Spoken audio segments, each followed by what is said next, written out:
من يهده الله فلا مضل له ومن يضلل فلا هادي له ونشهد أن لا إله إلا الله وحده لا شريك له ونشهد أن سيدنا ومولانا محمدا عبده ورسوله لا خالق إلا الله لا مالك إلا الله لا رازق إلا الله لا مسجود إلا الله لا معبود إلا الله لا مطلوب إلا الله لا مقصود إلا الله هو الأول والآخر والظاهر والباطن أشهد أن لا إله إلا الله وأشهد أن محمدا عبده ورسوله أرسله بالحق بشيرا ونذيرا وداعيا إلى الله بإذنه وسراجا منيرا أما بعد فأعوذ بالله من الشيطان الرجيم بسم الله الرحمن الرحيم ألم يجدك يتيما فآوى ووجدك ضالا فهدى صدق الله العظيم وصدق رسوله النبي الكريم ونحن على ذلك لمن الشاهدين والشاكرين والحمد لله رب العالمين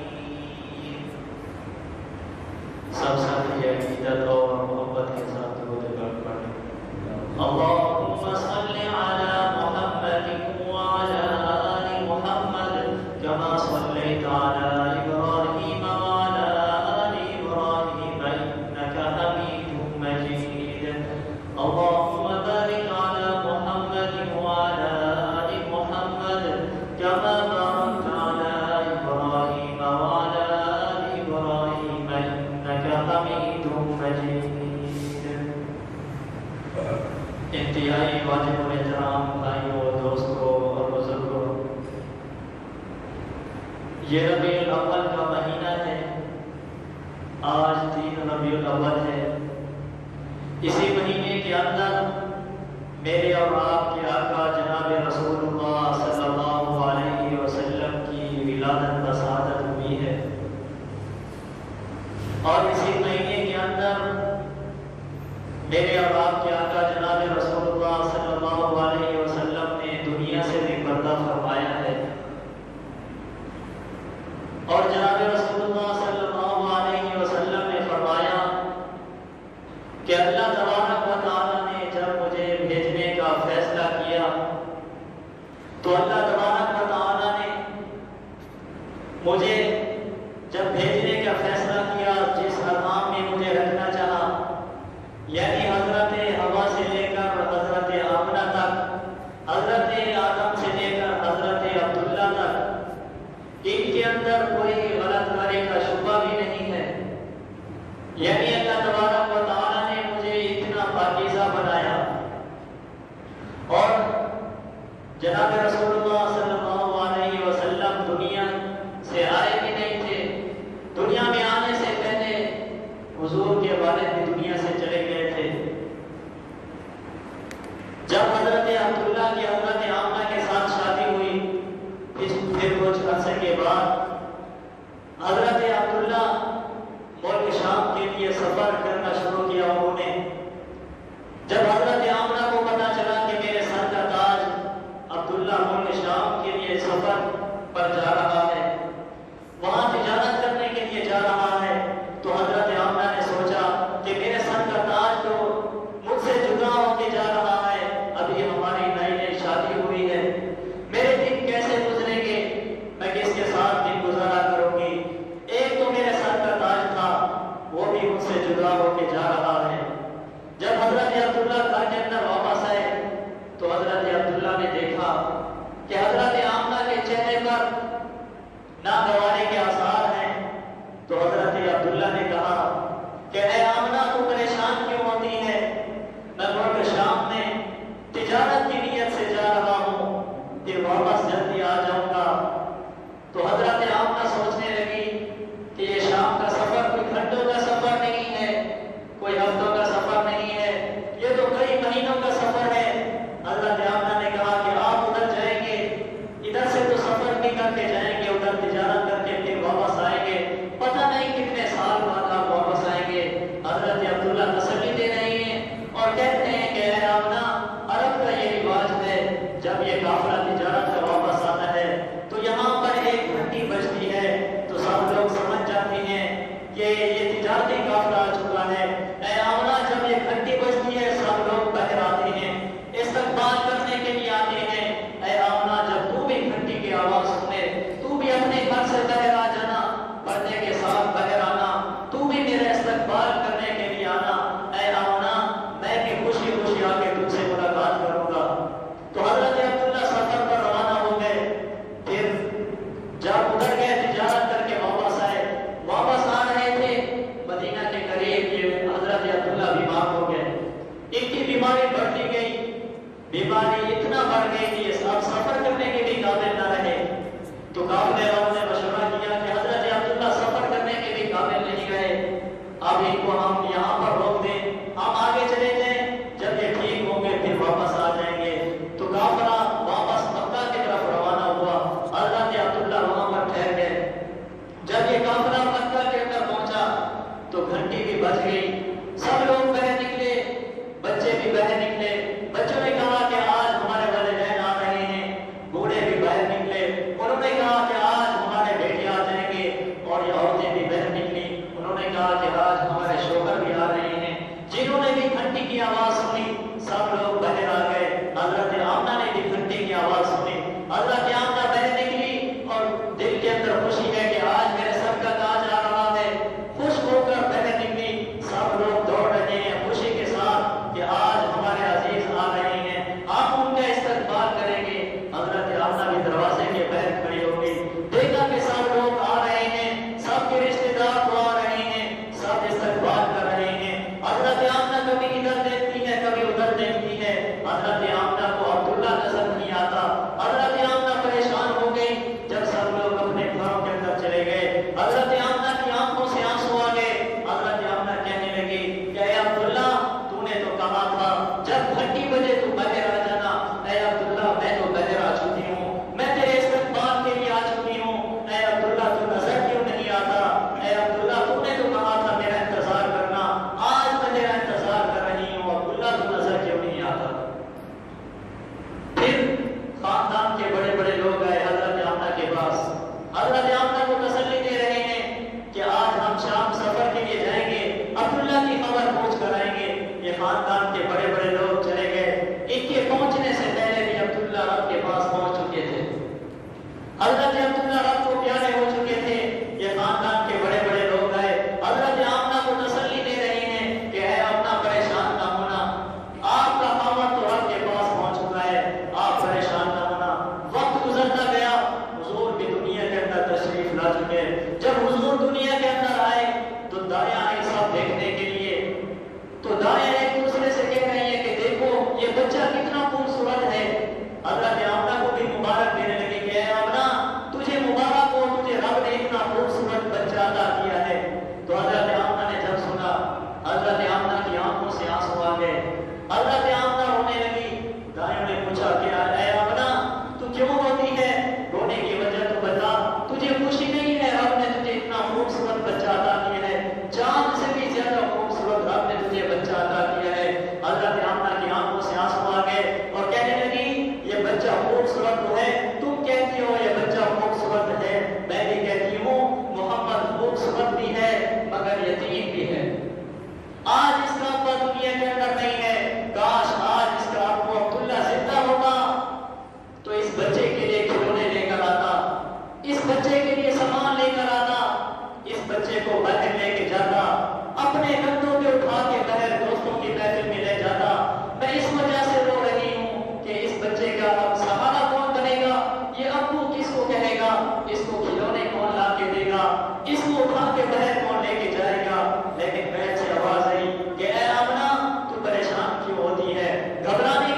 ضرورت نہیں، یہ ابو ابو نہیں کہے گا، یہ اگر کہے گا تو احد احد کہے گا۔ اس کو جب کھلونے کی ضرورت پڑے گی، جب کھیلنے کی ضرورت پڑے گی تو اس کے لیے چاند کو بھی کھلونا بنا دوں گا، اور کہا کہ جب اس کو سواری کی ضرورت پڑے گی تو جنت سے سواری بھجوا دوں گا، اور کہا کہ جب اس کو سیر کرنے کی ضرورت پڑے گی، دنیا والے زمین کی سیر کرتے ہیں، میں محمد کو عرشوں پہ بلا کے سیر کراؤں گا۔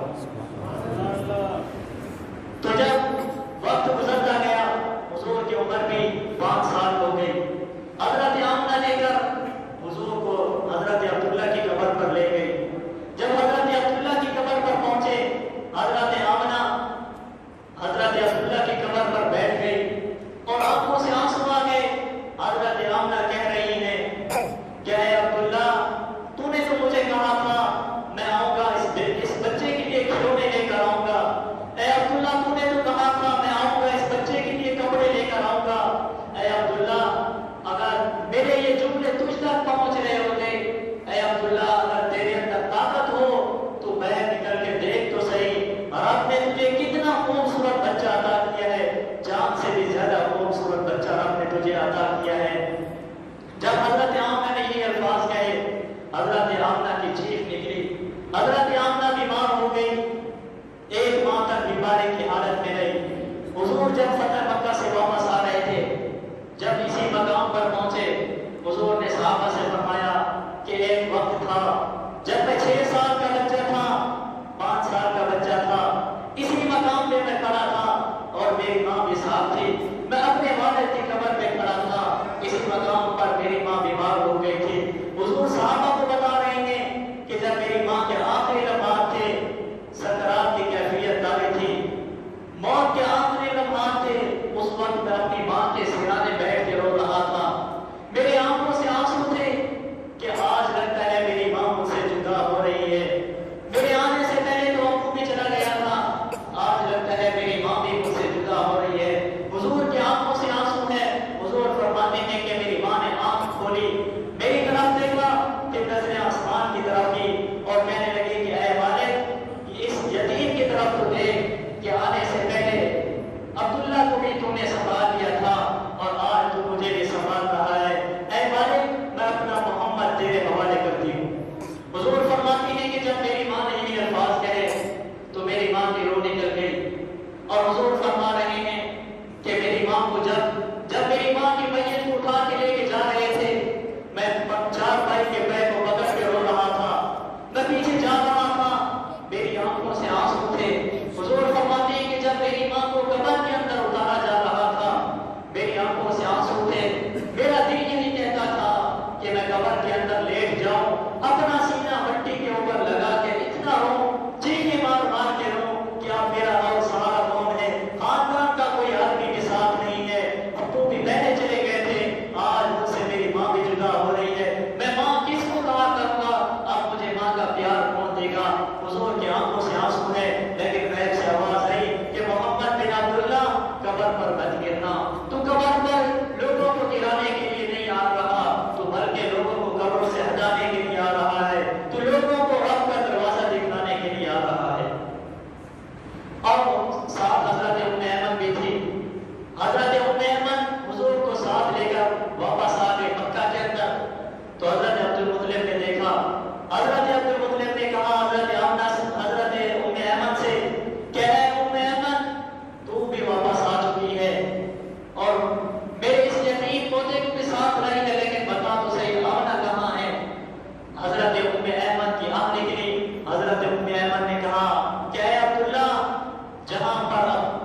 پتہ نہیں میں کب تیرے پاس آ جاؤں گا، اے مالک میں اپنا یتیم پوتا محمد تیرے حوالے کرتا ہوں، اس کی عظمت اور اس کے مقام کو پوری دنیا کے اندر پھیلا دینا۔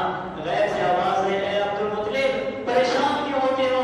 گھبرانے کی ضرورت نہیں، آپ اس کے مقام کو اتنا بلند کر دیں گے اور اس کی شان اتنا بلند کر دیں گے، اس کی شان اتنا بلند کر دیں گے کہ کائنات کے ذرے ذرے پر اس کا تذکرہ ہوگا۔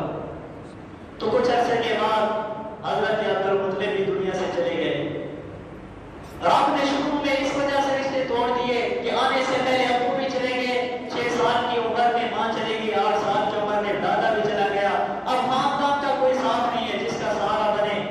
اس وجہ سے رب نے رشتے توڑے کہ جب بچہ پیدا ہوتا ہے، بولنا شروع کرتا ہے، تو سب سے پہلے وہ ابو کو کہتا ہے کہ ابو مجھے پیسے دے دو، امی کے پاس جاتا ہے وہ کہتے ہیں امی مجھے فلاں چیز لا کے دو، دادے کے پاس جاتا ہے اس کو بھی کہتا ہے مجھے یہ چیز کی ضرورت ہے۔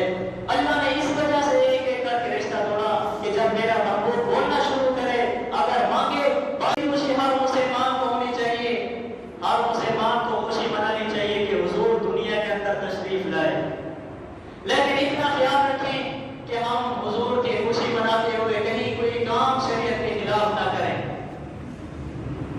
کل میں ایک ویڈیو دیکھ رہا تھا ملتان کی کہ ملتان شہر کے اندر لوگ میلاد منا رہے تھے، ایک عورت درمیان کے اندر بیٹھی تھی، اس کے اوپر انہوں نے سفید چادر ڈال دی، ساتھ میں کپڑا نہیں ہے، چاروں طرف سے لوگ ناچ رہے ہیں اور اس کے اوپر لکھا ہوا تھا کہ حضور کے آنے کی خوشی پر میلاد منا رہے ہیں۔ تو ہم دیکھیں کہ یہ خوشی منا رہے ہیں یا حضور کی سنت کی توہین کر رہے ہیں، اس کے ساتھ میں کپڑا نہیں۔ اس وجہ سے ہم حضور کے آنے کی خوشی منائیں، لیکن اتنا خیال رکھیں کوئی ایسا کام نہ ہو جائے جس کی وجہ سے ہم حضور کو ناراض نہ کر بیٹھیں۔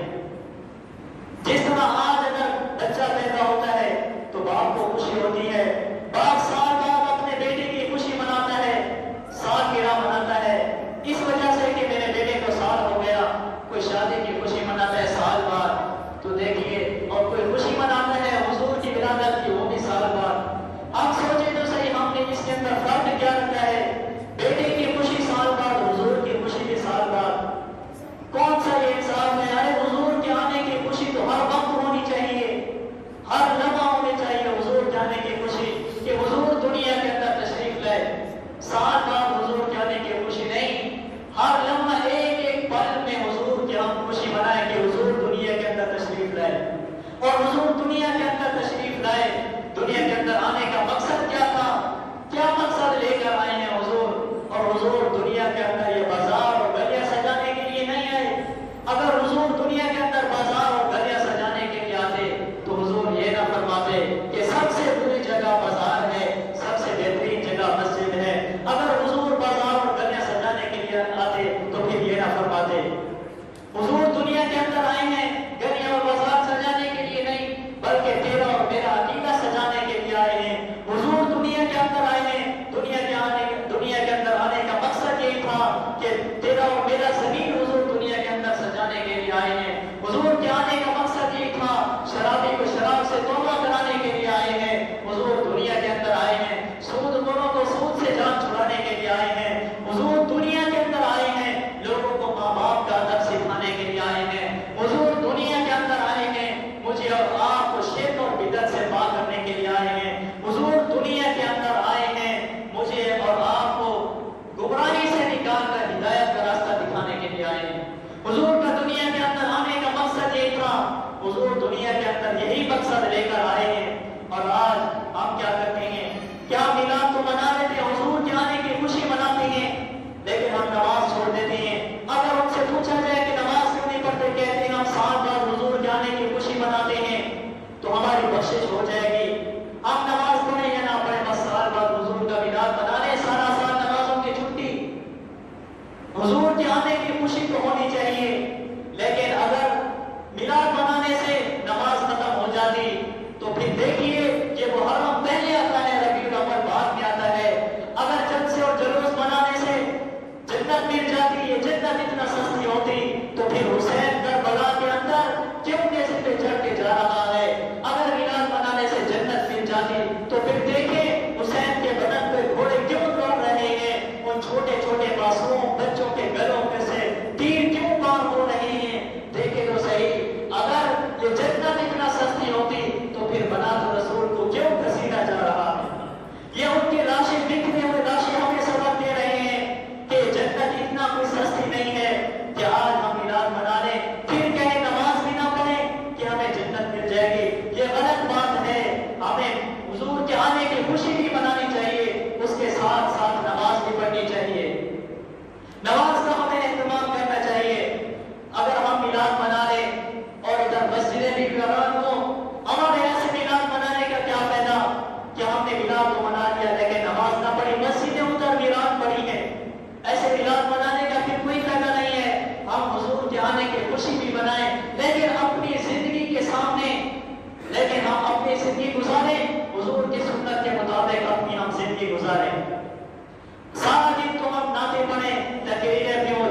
یہی ایک مقصد لے کر آئے تھے. آج تو ہم کیا کرتے ہیں، جب یہ ربیع الاول شروع ہوتا ہے ہم بازار کے اندر جاتے ہیں 2-3 گز کا کپڑا لے کر گھر کی چھت کے اوپر تو باندھ لیتے ہیں، لیکن ہم نے کبھی یہ نہیں سوچا کہ ہماری بیٹی گھر سے باہر نکلتی ہے بغیر پردے کے ساتھ نکلتی ہے. کبھی ہم نے سوچا ہے کہ یہی 2-3 گز کا کپڑا لے کر بیٹی کے سر پہ رکھ دیتے، بیٹی باہر نکلتی پردے کے ساتھ نکلتی، کیا حضور کا اس سے دل خوش نہ ہوتا؟ کیا حضور کا اس سے سینہ ٹھنڈا نہیں ہوگا؟ ہم ایسے کام کریں جس سے حضور کے سینے کو ٹھنڈا پہنچے، حضور کو ہم ناراض نہ کریں. حضور دنیا کے اندر آئے تھے، ہمیں یہی سکھانے کے لیے آئے تھے. صحابہ کرام تو ایسے تھے، ہم تو سیرت اپنا نہیں سکتے. صحابہ کرام تو اپنی گردنیں کٹوانے کے لیے تیار تھے. ایک موقع پر جناب رسول اللہ صلی اللہ علیہ وسلم نے ایک صحابی کو کہا کہ جاؤ، مکہ کے اندر ایک شخص ہے خالد غزالی، وہ میری گستاخی کیا کرتا ہے، مجھے اس کا ساتھ چاہیے. حضرت ابن عبیس وہاں سے نکلے، مکہ کے اندر پہنچے، 15 دن کا سفر کیا، 15 دن کا سفر کر کے واپس آ گئے. حضور کے پاس اس کا سر لے کر آ گئے. حضور نے جب دیکھا کہ حضرت ابن عبیس اس کا سر لے کر آئے ہیں، اس کو اپنی جان کی بھی پرواہ نہیں ہوئی. حضرت ابن عبیس جب سر لے کر اس کا آئے حضور کے پاس، حضور نے دیکھا، حضور مسکرانا شروع کر دیا حضور نے، اور حضور نے ایک چھڑی اٹھا کے حضرت ابن عبیس کو دے دی. اپنا آسا حضور نے ابن عبیس کو دے دیا اور کہا کہ اے ابن عبیس، یہ آسا اپنے پاس رکھ لے، یہ آسا تیرے اور میرے درمیان قیامت کے دن نشانی ہوگی. یہ آسا اپنے پاس رکھنا، میں تجھے قیامت کے دن دیکھ کے پہچان لوں گا کہ یہ ابن عبیس آ رہا ہے. حضرت ابن عبیس نے اپنے بیٹے کو کہا کہ جب میں مر جاؤں میری قبر کے اندر رکھ دینا. تو اس کی قبر کے اندر وہ آسا رکھ دیا گیا. حضرت ابن عبیس خوش ہیں کہ میرے اور حضور کے درمیان یہ قیامت کے دن نشانی ہوگی. آج میں اور آپ سوچیں کہ ہمارے پاس کیا نشانی ہے، کیا ہم حضور کے پاس جائیں گے، حضور کو کیا نشانی دکھائیں گے؟ ارے ہمارے پاس تو اور کچھ نہیں ہے، ہم تو لٹ چکے ہیں، ہمارے پاس سب چیز ختم ہو چکی ہے. صرف ایک نشانی تھی، وہ بھی داڑھی تھی، رسول اللہ صلی اللہ علیہ وسلم کی سنت تھی. آج ہم نے اس کا بھی چند سکوں میں سودا کر لیا ہے. ہمارے پاس اور کیا نشانی ہے؟ تو میں سوچ رہا تھا کہ اے ابن عبیس تیرے پاس تو چھڑی نشانی ہے، تو قیامت کے دن حضور کو یہ چھڑی نشانی دکھائے گا، تیرے اور حضور کے درمیان یہ نشانی ہوگی. آج ہمارے پاس کیا نشانی ہے؟ صرف یہ ایک نشانی تھی. تو آج ہم سوچتے ہیں کہ یہ داڑھی سنت ہے، بس چھوڑ دیں. ارے ہم دیکھو تو صحیح، جس کو آج ہم سنت سمجھ کے چھوڑ رہے ہیں، کہتے ہیں یہ حضور کی سنت ہے. ہم دیکھو تو صحیح، حجۃ الوداع کے موقع پر حضور گرمی کے موسم میں کھڑے ہیں، 4 گھنٹے حضور نے میرے اور آپ کے لیے دعائیں کی. یہی دعائیں کی اللہم اغفر لامتی امتی کہتے رہے، سارے رات مصلی پہ روتے رہے. صرف ایک جملہ، اللہ میری امت کو بخش دینا، میری امت کو معاف کر دینا. آج ہم نے کیا کیا ہے؟ آج ہم نے حضور کو کتنا تکلیفیں پہنچائی ہیں. اور ارے سوچیں ہم حضور کی زندگی کے اندر کافروں نے کون سی تکلیف چھوڑنے میں کسر چھوڑی تھی جو آج ہم حضور کو تکلیف پہنچا رہے ہیں. ارے جب ہم نئی کے پاس جاتے ہیں، نئی اس داڑھی کو کاٹنا ہے کہ اس وقت حضور کا دل نہیں دکھتا ہوگا؟ آپ نے کبھی سوچا ہے کہ ہم حضور کے سامنے کس منہ سے جائیں گے؟ قیامت کے دن ہمیں حضور کے سامنے جانا ہے. ارے اگر حضور نے ہمیں دیکھ لیا بغیر داڑھی کے ساتھ، کیا حضور اس وقت حضور نے اگر چہرہ دے لیا پھر ہم کہاں جائیں گے؟ آپ نے کبھی سوچا ہے؟ تو آج ہم آئے ہیں حضور کے آنے کی خوشی پر. ہم آج یہی عہد کر کے جائیں کہ آج کے بعد ہم انشاءاللہ داڑھی کبھی نہیں کٹائیں گے. کتنے سال ہو گئے ہم نے اپنی مرضی میں گزار لیے، تو آج ہم یہ عہد کر کے جائیں باقی جتنی زندگی بچتی ہے اللہ اور اس کے رسول کی غلامی پہ گزاریں گے. ارے کچھ نہیں ہوتا داڑھی رکھنے سے. جنہوں نے داڑھی رکھی ہوئی ہے کبھی ان کو تو یہ نہیں کہا کہ تم پاکستانی نہیں ہو، پاکستان سے نکل جاؤ، یا کسی شادی پہ ان کو روکا گیا ہو کہ تم اس شادی میں نہ آنا، تمہارے چہرے پہ داڑھی ہے. کچھ نہیں ہوتا، صرف ہم یہ سوچتے ہیں کہ آج ہم داڑھی رکھیں گے، لوگ ہمیں تانا دیں گے، دیکھو یہ داڑھی والا آ رہا ہے. ارے ہم یہ سوچتے ہیں کہ دنیا والے تانا دیں گے، تو قیامت کے دن ہم نے سوچا ہے کہ حضور کے سامنے کس منہ سے جائیں گے؟ اگر حضور نے منہ پھیر لیا پھر ہم کہاں جائیں گے؟ کیا جواب دیں گے حضور کو؟ حضور نے پوچھ لیا میرا امتی، میں تو تیرے لیے اتنی دعائیں کر کے آیا تھا، آج تو کیا کر کے آیا ہے؟ تو آج ہم یہ توبہ کر لیں، حضور کے آنے کی خوشی پر آج ہم اسی مہینے کے اندر نیت کر لیں کہ انشاءاللہ آج کے بعد ہم داڑھی رکھیں گے.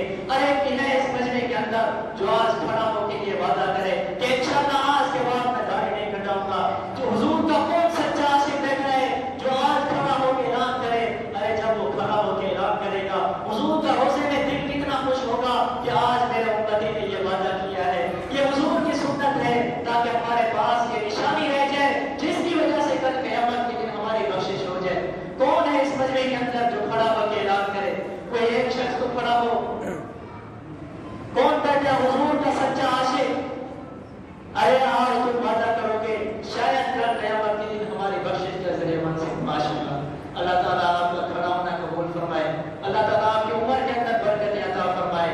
اور کون ہے؟ اور کوئی شخص کھڑا ہو، کم سے کم ایک آدمی تو اور کھڑا ہونا چاہیے جو آج وعدہ کرے۔ ماشاءاللہ، اللہ تعالیٰ آپ کی عمر میں برکت عطا فرمائے۔ کوئی اور ہے جو وعدہ کرے ارے شاید ہماری کوشش ہو جائے اسی کے ذریعے؟ صرف وعدہ کر کے جاؤ کہ انشاءاللہ آج کے بعد ہم داڑھی کبھی نہیں کٹائیں گے، ارے شاید ہماری اسی کی وجہ سے بخشش ہو جائے۔ تو سب وعدہ تو کرتے ہو نا، وعدہ کرتے ہو ہاتھ کھڑا کر کے حضور کی محبت کی خاطر، اپنے دونوں ہاتھ، ایک ہاتھ نہیں دونوں ہاتھ کھڑا کر کے حضور کی محبت کی خاطر آج یہی وعدہ کرو کہ انشاءاللہ آج کے بعد ہم داڑھی رکھیں گے، آج کے بعد ہم سنت کے مطابق کام کریں گے، آج کے بعد اپنے گھروں کے اندر پردے کا نظام کریں گے۔ تو سب وعدہ کرتے ہو، اللہ تعالیٰ